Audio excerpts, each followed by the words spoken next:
फरमाते हैं कि मैं ना मजदूर लेने गया। बगदाद के चौक में मजदूर बैठे होते थे, तो मेरी उन मजदूरों में से ना एक नौजवान बच्चे पे नजर पड़ी। बड़ा कमजोर सा वजूद था, लेकिन चेहरे पर इबादत का निशान था। माथा बताता था कि नमाज का बड़ा ख्याल रखता है। मैं उसके करीब गया। चेहरे भी बड़ा कुछ बताते हैं ना, चेहरों में भी बड़ी रानाई होती है। फरमाते हैं मैं करीब गया, मैंने उसको कहा बेटे मजदूरी करोगे? तो कहने लगा मजदूरों में बैठा हूं तो जरूर मजदूरी के लिए ही तो बैठा हूं। तो मैंने कहा कि चलो फिर। कहने लगा नहीं, मेरी कुछ शर्तें। मैंने कहा बताओ। कहने लगा पहली शर्त यह है कि लोग 4 दिनार दिहाड़ी लेते हैं, मैं 3 दिनार लूंगा। मैंने कहा यार भाई तो बड़ी बेहतरीन है, बाकी भी इस तरह की रख ले। उसने कहा हुजूर दूसरी शर्त यह है कि मैं आपकी मुकम्मल बात मानूंगा, लेकिन जब अजान हो जाएगी फिर आपकी नहीं सुनूंगा। तीसरी बात उसने ये की कि हुजूर मैं आपके घर में काम करूंगा पर आपके किसी सवाल का जवाब नहीं दूंगा। कहते मैंने कहा यार तू बड़ा अजीब है, शर्तें तो मालिकों की होती हैं। कहने लगा जी बहरहाल मैं शर्तें लगा के जाता हूँ। फरमाते मैं उसे घर ले आया। काम मैंने उसको बताया तो जो काम मजदूर सारे दिन में करता है ना, उसने 2 घंटे में कर दिया। हमारे मजदूर सिगरेट पीने में भी तो आधा घंटा लगाते हैं, वो चाय पीने जाएं तो पौना घंटा। वहां उनको भी तो दयानतदारी करनी चाहिए कि नहीं करनी चाहिए? ने मुआहदा किया है ना जी, तो पूरा उतरना चाहिए ना। कहते 2 घंटे में। अब काम जब बंदा शुरू कराता है तो काम और निकल आता है। कहते काम मैंने उसको और बता दिया, वो करने लगा। उसने मिट्टी निकाल के रखी थी बाहर रास्ते में, तो अजान हो गई जोर की। उसने वहीं कुदाल छोड़ी कही और चलने लगा। तो मेरा बेटा कहने लगा इसको जरा बराबर कर दो। कहने लगे चुप कर जा, तेरे बाप से बात हुई थी, जब अजान होती है तो मैं किसी और की नहीं सुनता, सिर्फ अल्लाह रसूल की सुनता हूं। कहते मस्जिद चला गया, नमाज पढ़ के आया तो दोपहर का वक्त था। मेरी बीबी कहने लगी इसको को खाना खा ले। कहते हमने कहा खाना खा लो। तो कहने लगा मैंने रोजा रखा, रमजान भी नहीं था, नफली रोजा रखा हुआ। फरमाते हैं शाम हुई, मैंने 3 दिनार दिए। तो मैंने कहा तेरा नाम क्या है? कहने लगा मैंने आपसे कहा था मैं किसी सवाल का जवाब नहीं दूंगा। तो वो चला गया। अगले दिन मैं फिर लेने गया उसे, काम कुछ और निकल आए। तो लोगों ने बताया वो सिर्फ हफ्ते वाले दिन आता है। मैंने कहा क्यों? कहने लगे जी वो कहता है मेरा हफ्ते का खर्चा 3 दिनार है, जब 3 दिनार कमा लेता हूं तो बाकी सारा टाइम अल्लाह रसूल की जिक्र में गुजार दिया करता हूं। फरमाते हैं जी अगले हफ्ते मैं फिर लेने गया। मैंने पूरा हफ्ता इंतजार किया कि काम उसी से कराना है। मैं जब गया तो मैंने कहा चलो। कहने लगा मेरी शर्तें याद है ना? और मैंने कहा याद है भाई, साथ चल। फरमाते हैं काम कराया। 2-3 हफ्ते वो आता रहा। एक हफ्ते में गया तो लोगों ने कहा हुजूर आज नहीं आया। क्यों? कहने लगे बीमार हो गए। कहाँ घर है? कहने लगे बगदाद के कब्रिस्तान के पीछे जो कच्ची आबादी है उसमें रहता है। फरमाते मैं गया, दरवाजे पे दस्तक दी तो कहने लगा हुजूर आप हैं? दरवाजा खुला है, आ जाइए। फरमाते हैं मैं अंदर गया तो मैंने कहा तुम्हें कैसे पता चला मैं आया हूं?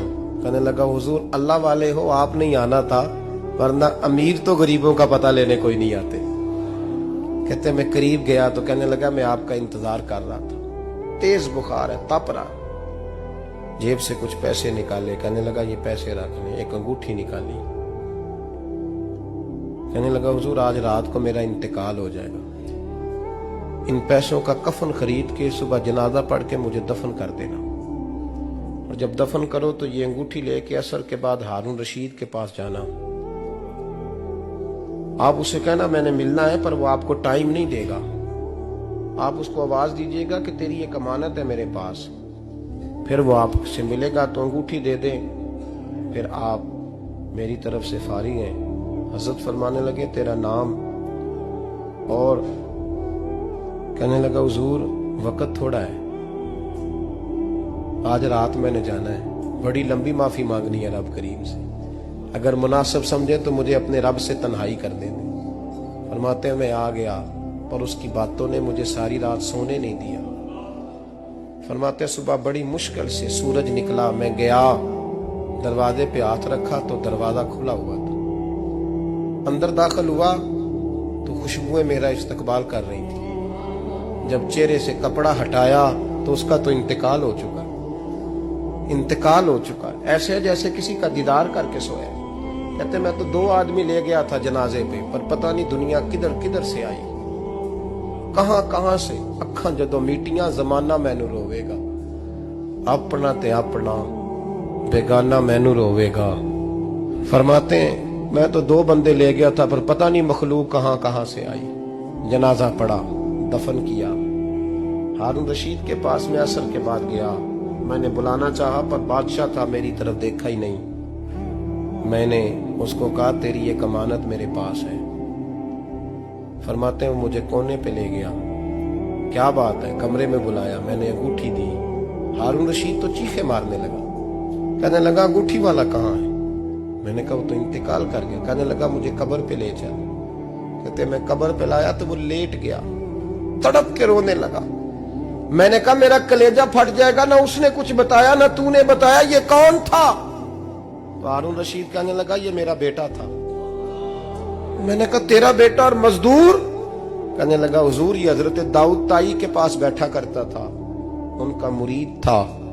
मुझे रोज कहता था अब्बा तूने बड़ी दुनिया इकट्ठी कर ली है, मरते वक्त तुझसे टांगे समेटी नहीं जाएंगी, इतना हिसाब नहीं तू दे सकेगा।